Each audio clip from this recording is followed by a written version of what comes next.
Alright everybody, we're going to talk about the EOS RP. I didn't want to make this video, but you see I'm a content creator who is behind on their content schedule because of snow days and hanging out with kids, and you're just a curious consumer who's interested in knowing the opinions of someone like me?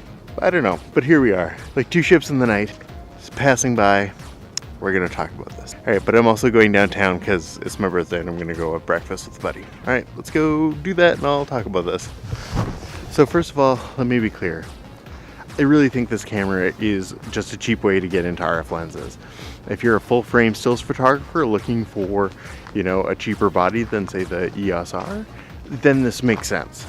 But as a videographer, as a main camera, I don't know that it does. Now the biggest drawback that I see currently is the lack of 24p. I think that's insane. I think Canon's gonna get blasted for that one. I mean, it should be standard. Every camera should have that at this point. So I don't know why that would be lacking. Oh, Canon. Now that's not necessarily the only spec issues that's going on with this camera, and there's going to be a million other videos with it, so I'm not going to go into the specs too much. Okay, I'm just heading home, but it's snowing again. I thought I was over the whole kids having snow days, but I don't know if I get to be free anymore. Oh well.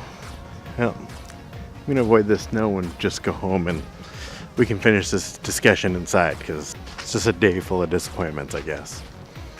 That's all you get is sadness.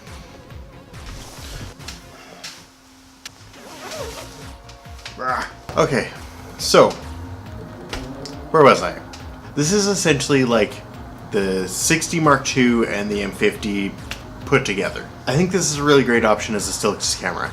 If you shoot stills and that's, you know, 90% of what you do, I think this is an excellent option. But for filmmakers, it's not so good. Now for entry-level filmmakers, this would have been really great because you could have had, you know, a really cheap body that can take RF lenses or even EF lenses, full frame lenses, and be able to use the dual pixel autofocus, even if it was just 1080-24, right? Like, that's the thing that this camera should have over anything else, and it's the one thing that it's like missing. Anyways, here's what I was hoping to use this camera for. So for me, what I'm looking for, I need a good B camera, right? Something that I'm not going to use every day, but is going to be in my bag just in case my main camera goes down. Now the thing with B cameras is I've actually never had that situation happen. I've never had my A body go down.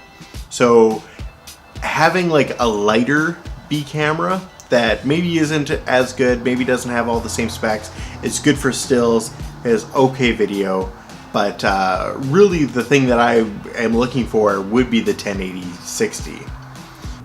And so here's one thing where I think this camera could work. I've actually been shooting a lot of things at 60p for a while now, and the main reason is I just like to be able to slow it down and post later.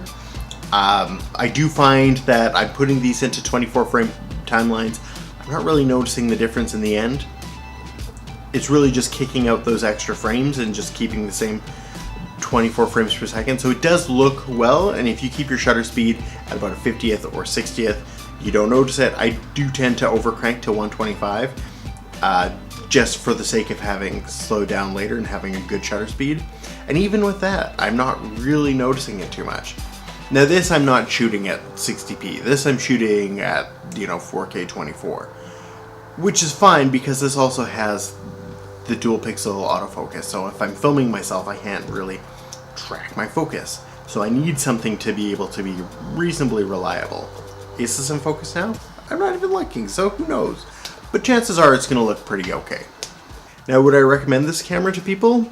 Yeah, to some people. If you're a photographer, I think this makes sense for a good entry-level photography camera. If you do portraits, that sort of thing, I think this is a great camera. But as a filmmaker, someone who does like mostly video, I think in general, no. I wouldn't recommend it. I would like to, I really want to recommend it, but It doesn't make sense. I think maybe if you're doing Instagram stories, if you're going to be shooting in 60p, 1080 90% of the time, I think that makes sense. But I think, again, I heard something about you can't even shoot 1080 with EFS lenses. It's either 4K or 720, which seems crazy, and I hope that's not true. And I hope if I'm wrong, please tell me in the comments, because I want to be wrong about that. Anyways, seems like a dumb camera. Good photography camera, bad filmmaking camera. And maybe that's just it. Maybe they wanted something that was more just like, the EOS R is for video people, the RP is for photography people. But the EOS R is like, it's an okay hybrid camera. You can really make it work for a documentary camera. It matches well with the C200 and the C300, which is good, but it's not like a powerhouse camera. Anyways, that's my nonsense, 2 cents, added to this pile of other people who I'm sure are just ragging on this camera. Anyways, if this video has helped you at all, give it a thumbs up.